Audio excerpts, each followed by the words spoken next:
Soat millari yarim tundan o'tgan edi, lekin ko'zlarimga uyqu kelmasdi. Shiftga tikilib yotardim, yuragim esa ko'krak qafasimni yorib chiqqudek urardi. Hamyoq tinch. Lekin mening ichimda to'fon bor. Bu to'fon onam. Aniqrog'i u mening otamning ayoli. Ikkinchi ayoli. Buni aytishning o'ziyoq tilimni kuydiradi, vijdonimni kemiradi. Lekin o'zimni to'xtata olmayman. Bu xuddi chuqur jar yoqasida turib, pastga sakrash istagi bilan kurashishga o'xshaydi. Va men allaqachon sakraganman. Otam 50 dan oshgan, hamma hurmat qiladigan inson. Onam vafot etganiga 5 yil bo'ldi. Otam yolg'izlikdan qiynaldi, buni bilardim. Uylanishiga qarshi bo'lmadim, aksincha, yonida suyanchiq bo'lsa, ko'nglim tinch bo'ladi deb o'yladim.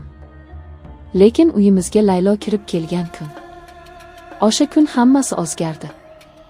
U otamdan ancha yosh. 30 yoshlarda husni ko'zni qamashtiradigan darajada go'zal. Uning kulishi, sochlarini yig'ishi, hattoki choy damlashi ham boshqacha.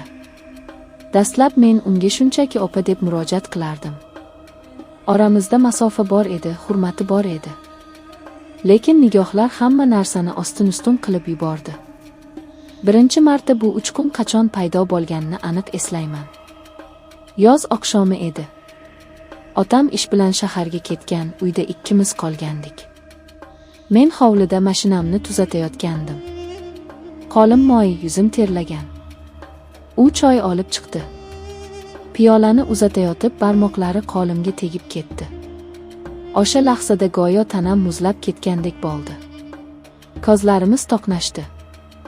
Uning ko'zlarida qo'rquv va qiziqish aralash bir narsa bor edi. Men esa o'zimni yo'qotib qo'ydim. "Rahmat", dedim. Ovozim zo'rg'a chiqdi. "Charchamadingizmi, Jasur?" so'radi u. Shu qisqa suhbat, shu oddiy teginish hammasining boshlanishi edi. O'sha tunda men uxlay olmadim. Uning siymosi ko'z oldimdan ketmasdi. O'zimni la'natladim. Bu otangning ayoli. Esingni yig', dedim o'zimga. Lekin yurak aqlga bo'ysunarmidi?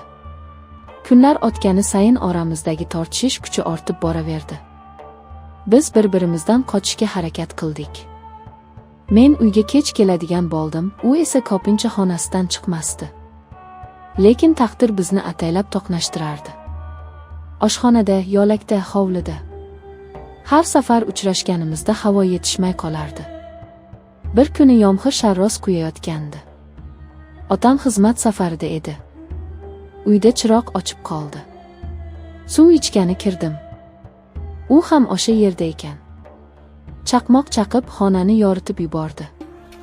Uning yuzi oqarib ketgan, momaqaldiroqdan qo'rqardi. Beixtiyor unga yaqinlashdim. "Qo'rqmang, men shu yerdaman", dedim past ovozda. U menga qaradi. Ko'zlarida yosh miltillardi. Birdan u menga intildi va mahkam quchoqlab oldi. Uning tanasi titrardi. Men ham o'zimni tutib turolmadim. Qo'llarim uning belidan quchdi. Uning sochlaridan kelayotgan atir hidi boshimni aylantirdi. Biz barcha qoidalarni, barcha taqiqlarni unutdik. Faqat ehtiros, faqat bir-birimizga bo'lgan chanqoqlik qoldi. O'sha tun biz gunoh va zavqning eng yuqori nuqtasiga chiqdik. Ertalab uyg'onganimda yonimda u yo'q edi. Lekin yostig'imda uning hidi qolgandi. Dahshatli pushaymonlik va shu bilan birga cheksiz baxtni his qildim. Otamning ko'ziga qanday qarayman? Bu savol meni qiynardi. Lekin Layloni ko'rishim bilan bu savollar yana erib ketardi. Bizning o'yinimiz xavfli tus oldi. Otam uyda bo'lgan paytlar eng qiyini edi. Dasturxon atrofida o'tirganda, u otamga choy quyib berayotganda, men ichimda yonardim. Rashk meni yeb bitirardi. Otam unga erkalab gapirsa, mushtlarimni tugardim. Laylo esa ko'zlarini olib qochardi, lekin yashirincha menga qarab qo'yishni unutmasdi. Biz imo-ishoralar bilan gaplashishni o'rgandik. Kichik bir tabassum, qo'lning sochga tegishi, bularning bari biz uchun maxfiy kodlar edi. Ba'zan tunda hamma uxlaganda men sekingina uning xonasi tomon yurardim. Agar eshik qiya ochiq bo'lsa, bu taklif edi. Agar yopiq bo'lsa, rad etish edi. Biz oxirlardek uchrashardik. Har bir daqiqa g'animat, har bir bosa oxirlangan edi. Bu xavf bizning hislarimizni yanada o'tkirlashtirardi. Go'yo ertaga dunyo tugaydigan-u biz bugun yashab qolishimiz kerakdek. Laylo ba'zan yig'lardi. Biz do'zaxga tushamiz, Jasur, derdi u mening ko'ksimga bosh qo'yib. Otang juda yaxshi inson. Biz unga xiyonat qilyapmiz. Bilaman, derdim men uning sochlarini silab. Lekin seni sevaman. Sensiz yashay olmayman. Bu sevgi emas, bu jinnilik, derdi u xo'rsinib. Bu qachondir tugaydi. Fosh bo'lamiz. U haq edi. Bu abadiy davom eta olmasdi. Sirli narsalar har doim oshkor bo'ladi. Qo'shnilar, qarindoshlar. Kimdir baribir nimadir sezishi mumkin edi. Lekin men kelajak haqida o'ylashni istamasdim. Men faqat hozirgi lahza bilan yashardim. Bir kuni otam kutilmaganda ishdan erta qaytdi. Biz mehmonxonada edik. Oramizda hech qanday nojo'ya harakat yo'q edi. Shunchaki gaplashib o'tirgandik, lekin oramizdagi masofa juda yaqin edi. Otam kirib kelganda ikkimiz ham cho'chib tushdik. Laylo o'rnidan sakrab turdi, yuzi qizarib ketdi. Tinchlikmi? Nega rangiroyingiz oqarib ketdi? So'radi otam hayron bo'lib. Hech narsa, dadasi. Shunchaki xayol surib o'tirgandik, kelganingizni eshitmay qolibmiz, dedi Laylo duduqlanib. Otam bizga shubha bilan qaramadi. U juda ishonuvchan odam. Yoki shunchaki oxli va ayolidan bunday pastkashlikni kutmagandir. Uning bu ishonchi meni battar ezardi. O'zimni iflos, xoin his qilardim. Lekin Layloning nigohini ko'rishim bilan yana o'sha tubsizlikka qulardim. Kunlar, oylar o'tdi. Bizning sevgimiz davom etardi. Men uydan chiqib ketish haqida o'yladim. Boshqa shaharga, uzoqqa. Lekin uni bu yerda otam bilan qoldirib ketishni tasavvur qila olmasdim. Bu fikr meni aqldan ozdirardi. U meniki bo'lishi kerak edi. Faqat meniki. Bir kuni Laylo menga homilador ekanligini aytdi. Dunyoyim aylanib ketdi. Kimdan? So'radim ahmoqona savol berib. Bilmayman, dedi u yig'lab. Balki otangdan, balki sendan.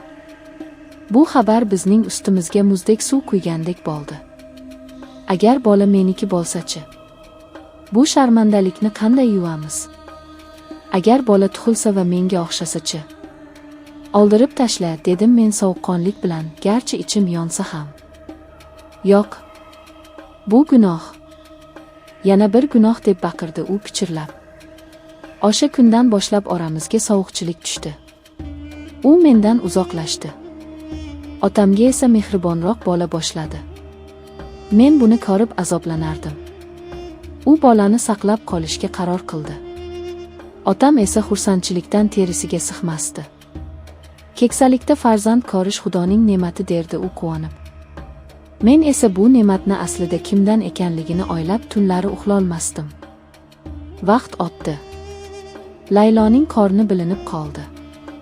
Men uyga kam keladigan bo'ldim. Do'stlarim bilan ko'chada vaqt o'tkazardim, ichardim. Unutishga harakat qilardim. Lekin har safar uyga qaytganimda uning ko'zlaridagi mungni ko'rib, yana hamma narsa yangilanardi. Endi biz avvalgidek yashirincha uchrashmasdik. Tungi tashriflar to'xtagandi. Biz endi shunchaki bir uyda yashovchi, bir-biriga begona, lekin o'tmishi umumiy bo'lgan ikki jinoyatchi edik. Bizning gunohimiz bizni bog'lab turardi, lekin shu bilan birga bir-birimizdan uzoqlashtirardi. Bir kecha men mast holda keldim. Otam uxlab yotgan edi. Laylo oshxonada choy ichib o'tirgan ekan. Meni ko'rib qo'rqib ketdi. Jasur, ichdingizmi? Dedi u xavotir bilan. Senga nima? Dedim qo'pol ohangda. Sen endi otamning vafodor xotinisan-ku. Mening kimligimni unutdingmi? Uning ko'zlaridan yosh oqdi. Men hech qachon unutmayman, Jasur. Lekin biz xato qildik. Juda katta xato. Endi esa buning uchun tovon to'layapmiz. Iltimos, meni tinch qo'y. Bolamni oylashim kerak. Men unga yaqinlashdim. Uning bortib chiqqan qorniga qo'limni qo'ymoqchi bo'ldim, lekin u og'zini olib qochdi. Tegma, dedi u qat'iy. Bu mening bolam bo'lishi mumkin, dedim tishlarimni xijirlatib. Yo'q, bu otangning bolasi. Shunday deb hisoblashimiz kerak. Boshqa yo'l yo'q. Men stulga o'tirib qoldim va boshimni changalladim. U haq edi. Boshqa yo'l yo'q edi. Biz o'z qilmishimizning asiriga aylangandik. Bu sir men bilan go'rga ketadi. Hozir men o'z xonamda o'tiribman. Hovlida sukunat. Faqat uzoqdan itlarning hurishi eshitiladi. Laylo va otam o'z yotoqxonalarida. Men esa yolg'izman. Bu sevgi edimi yoki shunchaki ehtiros? Bilmayman. Faqat shuni bilamanki, bu olov meni kuydirib kul qildi. Va men bu kuldan qayta tiklana olarmikanman, buni vaqt ko'rsatadi.